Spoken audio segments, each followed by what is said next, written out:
হজ ফ্লাইটে আসা ৪১৯ জন যাত্রীর মধ্যে প্রায় ১৫০ জন হাজির লাগেজ কেটে মালামাল চুরি হয়েছে।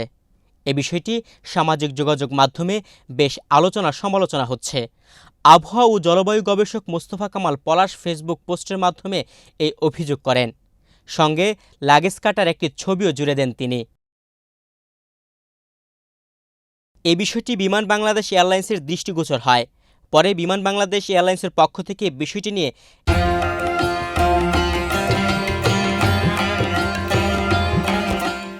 এয়ারপোর্ট সার্ভিসেসের মহাব্যবস্থাপক শাহানুর আসাদ স্বাক্ষরিত একটি তদন্ত প্রতিবেদন প্রকাশ করা হয়।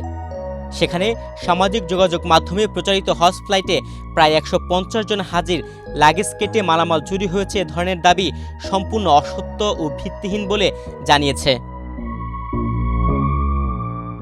প্রতিবেদনে বলা হয়, সিসিটিভি ফুটেজ, বডি ওন ক্যামেরার ভিডিও এবং অফিসিয়াল লগবুক পর্যালোচনা করে পুরো ঘটনার বিস্তারিত যাচাই করা হয়েছে। তদন্ত অনুযায়ী গত ২ জুন জেদ্দা থেকে ৪১৯ জন হজযাত্রী নিয়ে বিমান বাংলাদেশ এয়ারলাইন্সের বিশেষ ফ্লাইট BG3104 ঢাকার হযরত শাহজালাল আন্তর্জাতিক বিমানবন্দরে অবতরণ করে।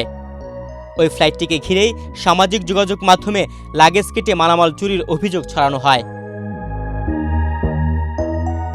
তবে বিমান কর্তৃপক্ষের দাবি, নির্ধারিত প্রক্রিয়া অনুসরণ করে লাগেজ খালাস করা হয়।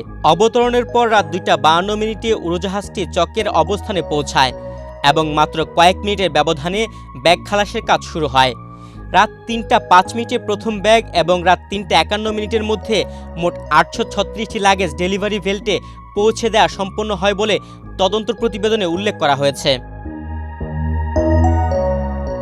প্রতিবেদনে আরও বলা হয়, উড়োজাহাজ থেকে লাগেজ নামানোর পুরো প্রক্রিয়াটি এয়ারপোর্ট সিকিউরিটি অথরিটির উপস্থিতিতে এবং নিরাপত্তা তত্ত্বাবধানে সম্পন্ন হয়।